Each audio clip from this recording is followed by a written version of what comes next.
Hello friends, नमस्कार। आपको पता होगा कि अभी ईरान से तनाव के बीच ट्रंप ने अपने ही सहयोगी देश ओमान को उड़ाने की धमकी दे दी है। ट्रंप ने अपने ही सहयोगी को, जो लंबे समय से एक दूसरे के सहयोगी रहे हैं और अमेरिका का सहयोग करता रहा है ओमान, उसको यह धमकी दी है। क्या अमेरिका अब अपने ही सहयोगियों को धमकाने लगा है? क्या दुनिया के सबसे अहम समुद्री रास्ते हॉर्मुज स्ट्रेट पर नया भू राजनीतिक युद्ध शुरू होने वाला है? और सबसे बड़ा सवाल यहां पर, अगर ओमान और ईरान मिलकर हॉर्मुज पर नियंत्रण की कोशिश करते हैं तो क्या पूरी दुनिया की अर्थव्यवस्था हिल सकती है? ऐसी स्थिति में आज हम यह समझेंगे कि आखिर डोनाल्ड ट्रंप ने ओमान जैसे पुराने अमेरिकी सहयोगी देश को तबाह करने की धमकी क्यों दी? हॉर्मुज स्ट्रेट इतना महत्वपूर्ण क्यों है और इसका भारत या चीन और दुनिया के अन्य देशों के ऊपर क्या फर्क पड़ेगा? तेल की कीमतों और वैश्विक राजनीति पर इसका क्या असर पड़ेगा? तो इसे हम पार्ट वाइज समझने की कोशिश करेंगे। सबसे पहले आइए देखते हैं कि आखिर यह मामला है क्या। हाल ही में एक रिपोर्ट सामने आई है कि ईरान और ओमान हॉर्मुज स्ट्रेट से गुजरने वाले जहाजों से शुल्क या टोल वसूलने पर चर्चा कर रहे थे।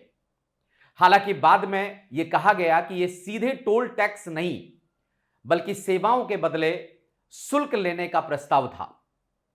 लेकिन इसी बीच अमेरिका के राष्ट्रपति डोनाल्ड ट्रंप इस खबर से बेहद नाराज हो गए।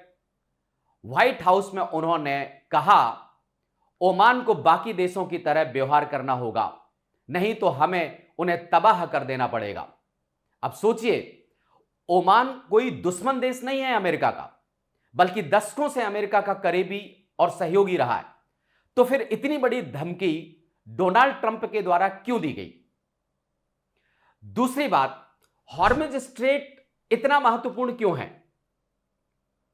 आप देखिए, दुनिया के लगभग 20% तेल व्यापार का रास्ता है हॉर्मुज स्ट्रेट, तो महत्वपूर्ण क्यों नहीं होगा? यानी अगर यह समुद्री मार्ग बंद हो जाए तो पूरी दुनिया में तेल और गैस की कीमतें आसमान छूने लगेंगी। यह स्ट्रेट फारस की खाड़ी को अरब सागर से जोड़ता है। सऊदी अरब, यूएई, कुवैत, इराक, ईरान अपना तेल यहीं से दुनिया तक पहुंचाते हैं। इसलिए अमेरिका कभी नहीं चाहता कि इस रास्ते पर किसी एक देश का नियंत्रण हो, और खासकर ईरान का तो बिल्कुल नहीं।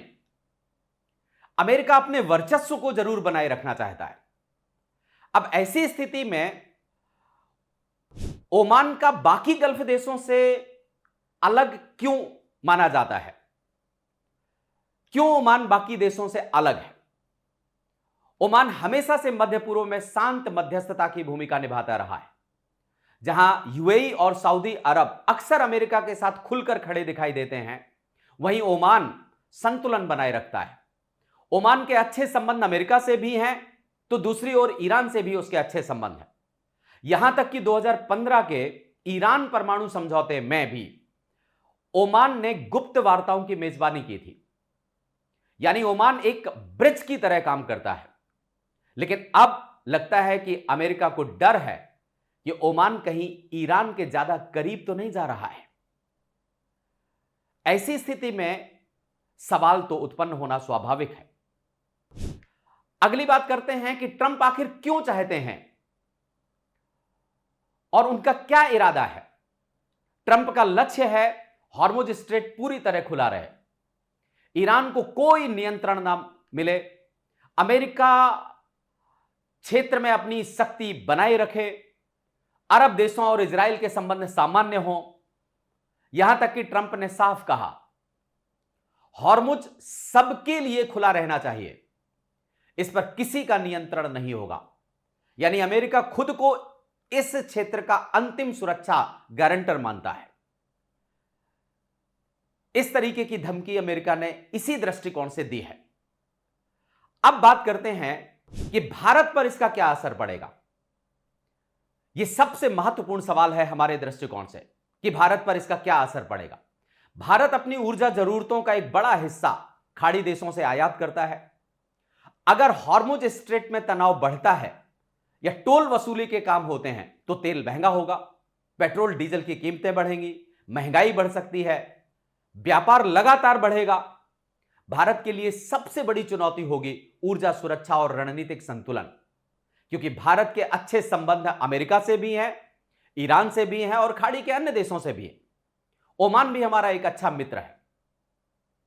तो कुल मिलाकर यह सिर्फ ओमान को दी गई धमकी नहीं है, बल्कि यह संदेश है कि अमेरिका हॉर्मुज स्ट्रेट पर किसी भी वैकल्पिक नियंत्रण को स्वीकार नहीं करेगा। लेकिन यह सवाल भी है, क्या लगातार सैन्य दबाव से मध्य पूर्व और अस्थिर नहीं होगा या फिर कोई नया समझौता दुनिया को राहत देगा? इसके संबंध में आप क्या सोचते हैं? मुझे कमेंट करके जरूर बताइए। Thank you very much.